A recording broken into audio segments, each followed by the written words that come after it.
1984년 인천 항만 노동자 집단 실종 사건. 이 사건 사라진 기억에서 풀어드리겠습니다. 7월의 인천항은 늘 무겁고 눅눅한 공기로 가득 차 있었습니다. 낮에는 햇볕에 달궈진 철제 구조물이 열기를 내뿜었고, 밤에는 거대한 조명등 불빛이 바다 위로 길게 퍼져나갔습니다. 소금기와 기름, 냄새가 뒤섞여 코끝을 찔렀고, 항구 전체는 밤낮 없이 울리는 크레인 소리와 선박의 경적에 흔들렸습니다. 항만 노동자들은 그 속에서 하루하루를 버텼습니다. 낡은 작업복은 땀과 먼지로 얼룩졌고, 손바닥은 굳은 살로 갈라져 있었습니다. 부두 바닥을 밟을 때마다 신발 밑창은 기름에 미끄러졌습니다. 그러나 멈출 수는 없었습니다. 그들의 노동이 항만을 움직이고, 항만은 도시 전체를 먹여 살리고 있었습니다. 이곳에서 3명의 노동자가 있었습니다. 이광수 군, 28, 서정훈 군, 29, 박태식 군, 30을 갓 넘긴 나이. 그들은 야간 하역조에 속해 있었습니다. 밤마다 철제 드럼통을 옮기고, 새벽까지 컨테이너를 정리하며 거대한 선박의 그림자 속에서 몸을 움직였습니다. 3사람은 늘 함께 다녔습니다. 고단한 노동 후 좁은 식당에 들러 소주 한 병을 나누곤 했습니다. 작업 중에는 말수가 적었지만 일이 끝난 뒤에는 서로의 삶을 나누는 친구이기도 했습니다. 사건은 7월 초순 유난히 습한 밤에 시작되었습니다. 그날 저녁 9시 3사람은 평소처럼 항만에 들어섰습니다. 출입 장부에는 분명히 그들의 이름이 찍혀 있었습니다. 그들의 발걸음은 곧 부두 깊은 곳으로 이어졌습니다. 밤은 길었습니다. 컨테이너가 차례로 내려졌고, 드럼통들이 줄지어 바닥을 굴렀습니다. 작업등은 그림자를 길게 늘렸고, 그 속에서 3사람의 모습도 함께 흔들렸습니다. 새벽이 다가오자 다른 동료들은 차례차례 퇴근했습니다. 그러나 3사람은 집으로 돌아오지 않았습니다. 다음 날 아침 9시, 가족들은 불안에 휩싸였습니다. 3사람은 단 한 번도 집에 연락 없이 밤을 새운 적이 없었습니다. 설령 술을 마셨더라도 새벽이 지나면 반드시 집으로 돌아왔습니다. 그러나 이번에는 달랐습니다. 아침이 지나도 낮이 되어도 소식은 없었습니다. 가족들은 곧장 항만으로 달려갔습니다. 부두에 도착했을 때 그들의 흔적은 어디에도 없었습니다. 사물함은 텅 비어 있었습니다. 돈도 신분증도 작은 소지품조차 남아있지 않았습니다. 도주 흔적도 여행 준비도 없었습니다. 모든 것이 한순간에 끊긴 듯 사라져 있었습니다. 동료들은 마지막 기억을 떠올렸습니다. 자정 무렵까지 함께 있었다는 것, 새로 들어온 화물을 창고 안쪽으로 옮기던 모습이 마지막이었다는 것, 그 뒤로는 어디에서도 보지 못했다는 것, 모두 그 말만 반복했습니다. 가족들은 곧바로 경찰에 신고했습니다. 그러나 경찰의 반응은 차가웠습니다. 노동자들이 술자리를 갔을 수도 있다는 말, 밤새 잠적했을 수도 있다는 말, 조금 더 기다려 보자는 말, 진지한 수색 의지는 보이지 않았습니다. 시간은 느리게 흘러갔습니다. 하루, 이틀, 사흘. 그러나 3사람은 돌아오지 않았습니다. 그 무렵 가족들은 항만 출입 장부에서 이상한 점을 발견했습니다. 퇴근 기록이 사라져 있었던 것입니다. 단순히 누락된 것이 아니었습니다. 이미 찍혀 있던 기록이 지워진 흔적이 남아 있었습니다. 누군가 의도적으로 손댄 것이었습니다. 사건은 단순 실종이 아니었습니다. 3사람은 누군가에 의해 지워지고 있었습니다. 경찰은 여전히 움직이지 않았습니다. 부두 주변을 대충 흐른 수색이 전부였습니다. 창고 내부나 시설 깊은 곳은 조사하지 않았습니다. 바다 수색도 이루어지지 않았습니다. 가족들의 불안은 분노로 바뀌었습니다. 그러나 경찰의 태도는 변하지 않았습니다. 보고서에는 단서 없음이라는 말만 반복되었습니다. 노동자들 사이에는 소문이 돌기 시작했습니다. 세 사람이 창고 안쪽에서 관리자와 다투었다는 이야기. 그날 밤 격앙된 목소리 속에서 돈이라는 단어가 들렸다는 이야기. 그러나 그 증언은 공식 기록에 남지 않았습니다. 담당 형사였던 김성호 경위는 진술을 메모조차 하지 않았습니다. 술에 취해 잘못 본 것일 수 있다며 넘겼습니다. 사건의 진실은 그렇게 어둠 속으로 묻히고 있었습니다. 가족들은 스스로 항만을 뒤졌습니다. 창고 뒤편, 방치된 드럼통 사이, 방파제 끝에서 파도를 비추며 손전등 불빛을 새벽까지 꺼뜨리지 않았습니다. 그러던 중 부두 뒤편에서 기묘한 흔적이 발견되었습니다. 사람의 발자국이 한 줄 이어져 있었습니다. 그러나 발자국은 부두 끝에서 끊겨 있었습니다. 그곳은 깊은 바다로 이어져 있었습니다. 발자국의 끝은 공중에서 사라진 듯 더 이상 이어지지 않았습니다. 경찰은 이 흔적조차 의미 없다고 했습니다. 항만에는 늘 사람들이 오가니 특별한 것이 아니라는 설명이었습니다. 그러나 가족들의 의심은 커져갔습니다. 단서가 나타날 때마다 경찰은 그것을 축소했습니다. 사건은 서서히 어둠 속으로 묻히고 있었습니다. 시간은 열흘이 흘렀습니다. 세 사람의 소식은 여전히 없었습니다. 항만의 공기는 더 무거워졌습니다. 노동자들 사이에는 공포가 퍼졌습니다.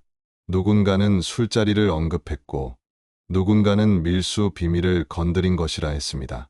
누군가는 창고 안에서 무언가를 보았다고 했습니다. 그러나 그 모든 말은 증거가 되지 못했습니다. 보름이 지나자 가족들의 얼굴은 지쳐갔습니다. 밤마다 방파제 끝에 앉아 차가운 바다를 바라보았습니다. 바람은 거칠었고 파도는 무심했습니다.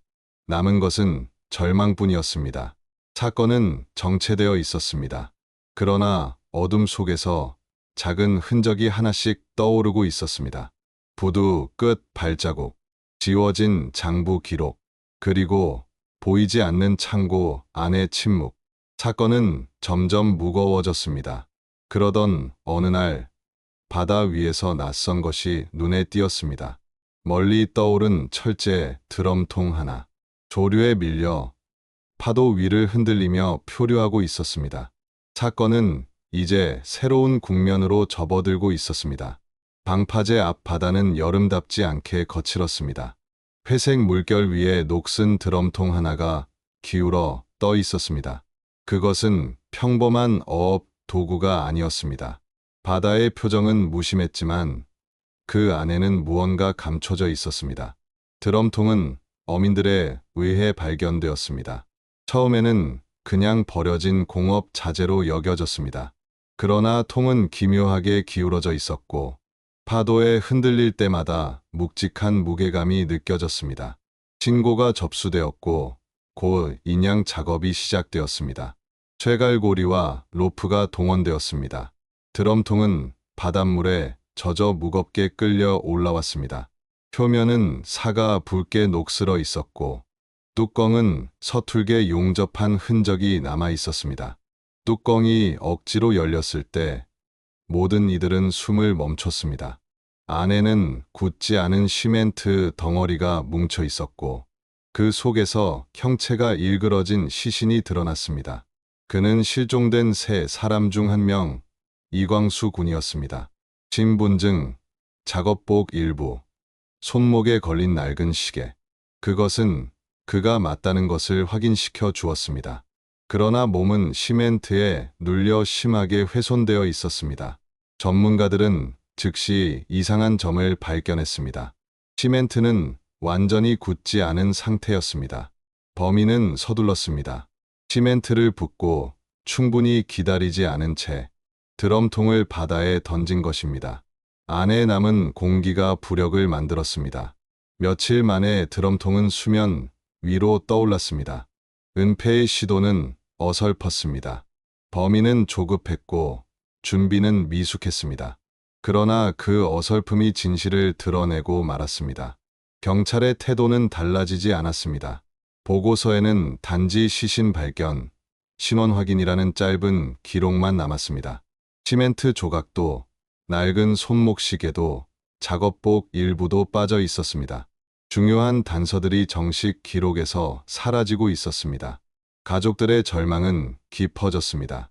장례를 치르고 싶었지만 나머지 두 사람의 행방이 알 수 없었습니다. 사진만 남은 영정 앞에서 남겨진 부모와 아내, 아이들의 울음은 끝나지 않았습니다. 언론은 사건을 크게 다뤘습니다. 신문 일면에는 바다에서 인양된 드럼통 사진이 실렸습니다.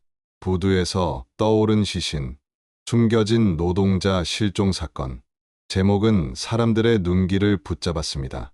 사건은 더 이상 단순 실종이 아니었습니다. 숨기려는 손길이 있었고, 그 손길은 경찰 기록 속에서 흔적을 지워가고 있었습니다. 그 무렵, 항만 뒷골목에서 낡은 지갑 하나가 발견되었습니다. 그것은 서정훈 군의 것이었습니다. 돈은 없었고, 낡은 가족 사진이 남아 있었습니다.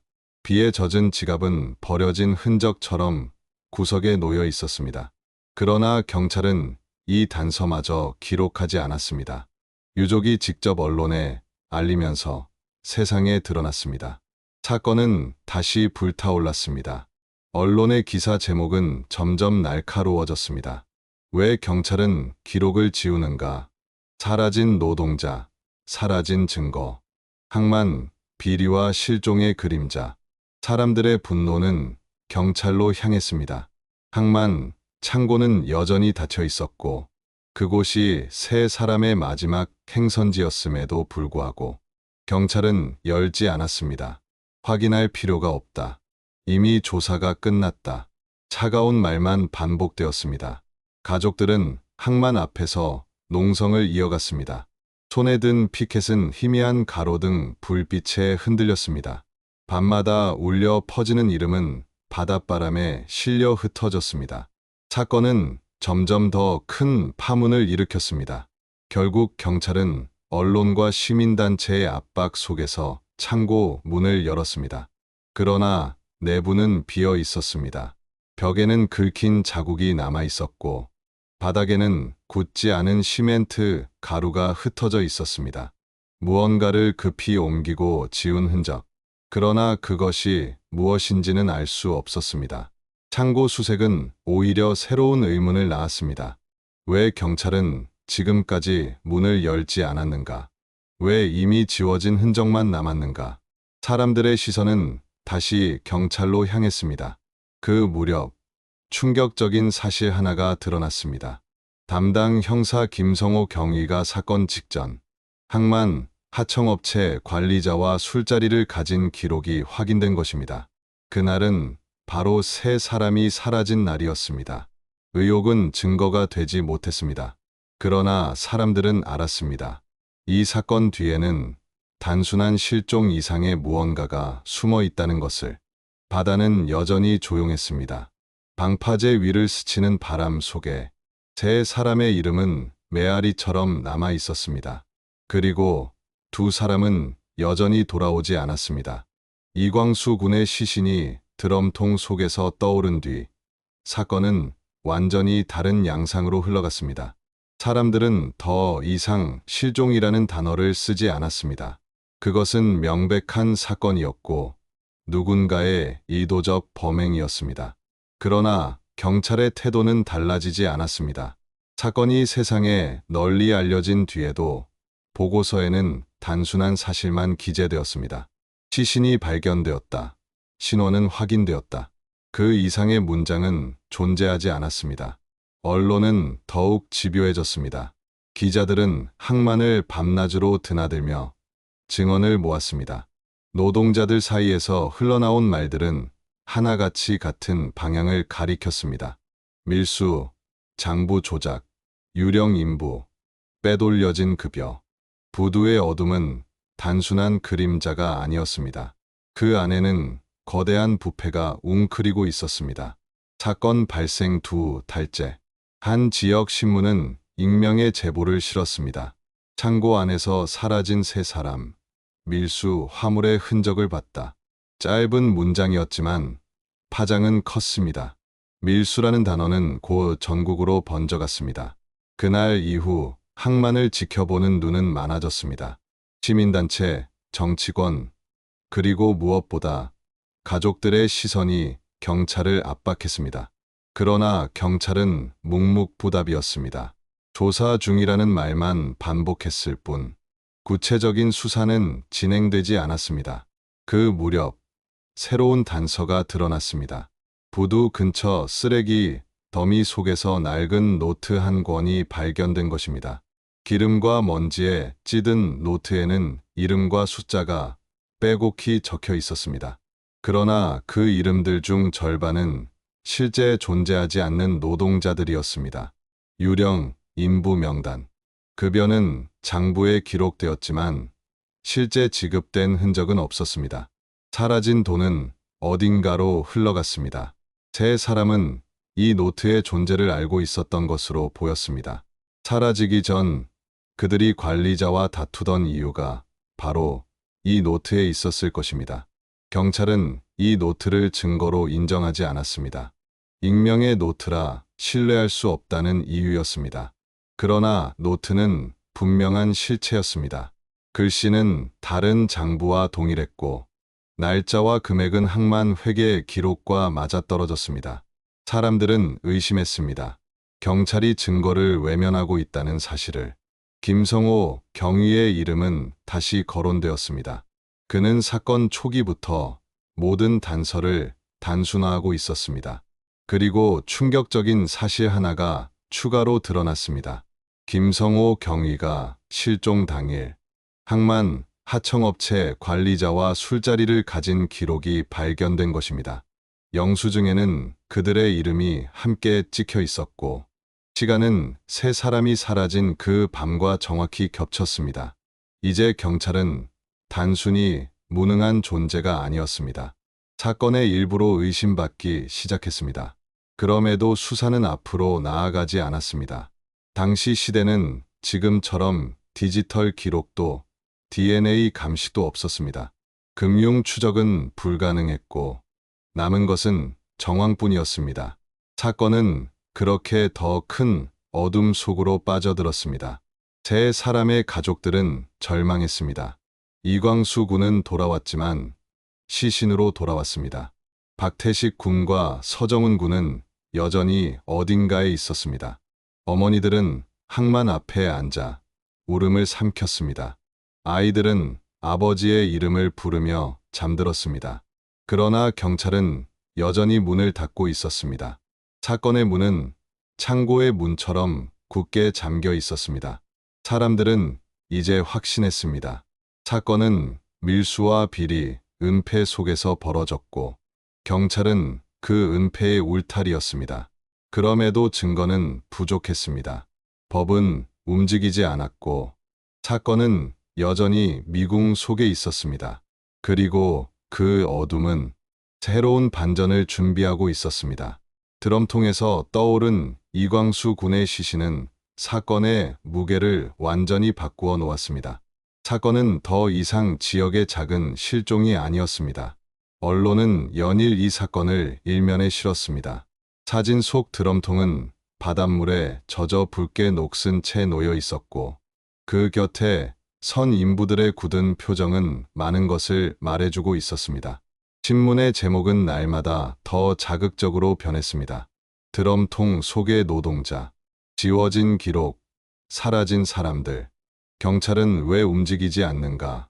라디오에서는 연일 항만 사건을 다뤘습니다. 차를 모는 기사들도 버스를 기다리는 시민들도 이 사건을 이야기했습니다. 항만은 이제 단순히 물류의 중심지가 아니라 부패와 두려움의 상징이 되어가고 있었습니다. 가족들은 언론 앞에서 울음을 삼켰습니다. 기자들이 카메라를 들이대자 그들은 눈물을 닦으며 다시 진실을 요구했습니다. 그러나 그 절규는 경찰을 움직이지 못했습니다. 경찰의 공식 발표는 여전히 짧고 단조로웠습니다. 조사 중이다. 추가 단서는 없다. 보고서는 늘 빈칸이 많았습니다. 증거품은 기록되지 않았고 목격담은 사라졌습니다. 언론의 압박은 결국 창고로 향했습니다. 사람들은 알았습니다. 세 사람이 마지막으로 향한 곳이 바로 창고였다는 사실을. 노동자들의 증언은 창고 앞에서 멈췄고 그 뒤로는 누구도 그들을 보지 못했습니다. 언론은 경찰서 앞에서 마이크를 들었습니다. 왜 창고를 열지 않는가? 안에 무엇이 있는가? 카메라 플래시는 밤새 번쩍였습니다. 경찰은 끝내 버텼습니다. 이미 조사했다. 열어볼 필요 없다. 그 대답은 의혹을 더욱 키웠습니다. 가족들과 시민단체는 농성을 시작했습니다. 피켓에는 굵은 글씨가 적혀 있었습니다. 창고를 열어라.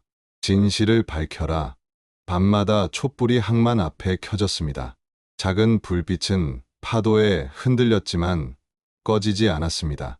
도시는 점점 항만 쪽을 바라보게 되었습니다. 결국 경찰은 압박에 굴복했습니다. 창고의 문이 열렸습니다. 철문은 사가 있었지만 자물쇠는 최근에 갈아 끼운 흔적이 남아 있었습니다. 안으로 들어갔을 때 사람들은 숨을 삼켰습니다. 내부는 비어 있었습니다. 그러나 흔적은 남아 있었습니다. 벽에는 긁힌 자국이 줄지어 있었고 바닥에는 시멘트 가루가 흩어져 있었습니다. 모래와 섞인 시멘트는 아직 굳지 않은 채 남아 있었습니다. 무언가를 급히 옮기고 지운 흔적. 창고는 단순히 짐을 보관하는 곳이 아니었습니다. 그곳은 은폐의 장소였습니다. 언론은 다시 기사를 내보냈습니다. 빈 창고, 남은 흔적, 지워진 진실, 지워진 이름. 의혹은 커져만 갔습니다. 사람들은 이제 확신했습니다. 창고는 사건의 중심이었고 경찰은 그 문을 열기를 두려워하고 있었습니다. 그러나 경찰의 발표는 달라지지 않았습니다. 특이사항 없음, 증거 불충분, 공식 보고서는 간단했습니다. 그 안에 담긴 공기는 무겁고 차가웠습니다. 그 무렵 새로운 증언이 흘러나왔습니다. 사건 발생 직전 창고 쪽에서 금속 부딪히는 소리와 사람들의 고성이 들렸다는 이야기. 그러나 그 목격자는 곧 입을 닫았습니다. 경찰은 증언을 받아 적지 않았습니다. 단지 소문이라며 흘려보냈습니다. 사건은 다시 벽에 부딪혔습니다. 그러나 사람들은 알았습니다. 창고는 단순히 빈 공간이 아니라 사라진 세 사람의 흔적이 사라진 곳이라는 것을. 창고의 어둠은 더 깊어졌습니다. 그리고 그 안에서 또 다른 비밀이 서서히 떠오르고 있었습니다. 창고의 문이 열리고 그 안에서 남은 흔적들이 세상에 드러난 뒤에도 사건은 풀리지 않았습니다. 빈 공간, 긁힌 벽, 굳지 않은 시멘트 가루. 모든 것이 사건이 있었음을 말하고 있었지만 그 무엇도 진실을 완전히 드러내지는 않았습니다. 노동자들의 불안은 더 깊어졌습니다. 밤마다 부두에 나서는 발걸음은 무거웠습니다. 사람들은 서로 눈치를 보며 입을 닫았습니다. 누군가에게 잘못 말하면 다음은 자신이 될 수도 있다는 공포가 항만을 지배했습니다. 항만 식당의 작은 테이블 위에서도 사람들은 소곤거리며 이야기를 나눴습니다. 세 사람이 마지막으로 관리자와 다투었다는 이야기. 그날 밤 밀수 화물이 창고로 들어갔다는 소문. 그리고 어떤 이는 창고 근처에서 낯선 트럭이 드나드는 것을 봤다는 이야기. 소문은 갈수록 구체적이었습니다. 드럼통 속에 들어간 건 한 사람만이 아닐 거다. 나머지 2명도 같은 방식으로 처리됐을 거다. 사람들은 그렇게 믿기 시작했습니다. 어느 날 새벽 부두에서 일하던 한 인부는 파도에 밀려 나온 이상한 부유물을 보았습니다. 시멘트 덩어리 같았지만 안쪽에는 낯선 섬유 조각이 섞여 있었습니다. 그것은 작업복의 일부였습니다. 그러나 경찰은 이를 수거하지 않았습니다. 바닷속에서 흔히 나오는 폐기물이라며 치워버렸습니다. 노동자들은 경찰을 더 이상 믿지 않았습니다. 경찰이 사건을 은폐하고 있다는 사실은 모두가 알고 있었습니다. 그러나 누구도 대놓고 말하지 않았습니다. 그들의 눈빛은 불안했고 입술은 굳게 다물려 있었습니다. 밤마다 항만의 어둠은 더 짙어졌습니다. 바다 건너에서 불빛이 스치면 사람들은 고개를 돌렸습니다. 누군가 지켜보고 있다는 감각이 늘 따라다녔습니다. 소문은 항만을 넘어 도시로 번졌습니다. 사람들은 항만 근처를 지날 때마다 발걸음을 재촉했습니다. 밤이면 항만 쪽을 바라보지 않았습니다. 아이들은 부모로부터 부두 근처에 가지 말라는 말을 들었습니다. 그곳은 더 이상 단순한 일터가 아니었습니다. 죽음과 비밀이 도사리는 공간이었습니다. 노동자들 중 일부는 항만을 떠났습니다. 더 이상 그곳에서 일할 수 없었습니다. 그러나 떠나지 못한 이들도 많았습니다. 그들은 가족을 먹여 살려야 했습니다. 공포 속에서도 다시 작업복을 입고 부두 위에 서야 했습니다. 밤마다 울려 퍼지는 철제 소리와 파도 소리는 이제 단순한 노동의 배경음이 아니었습니다. 그것은 공포의 리듬이었습니다. 언제든 또 다른 누군가가 사라질 수 있다는 두려움. 사건 이후 항만에서는 기묘한 일들이 보고되었습니다. 작업등이 꺼지지 않았는데도 그림자가 하나 더 보였다는 이야기. 철제 드럼통이 아무도 건드리지 않았는데 구르며 옮겨졌다는 이야기. 이야기는 허구처럼 들렸지만 사람들은 믿었습니다. 그것이 항만의 공포를 더 크게 만들었습니다. 사건은 단순히 세 사람의 실종으로 끝나지 않았습니다. 그것은 항만 전체를 감싸는 두려움으로 변했습니다.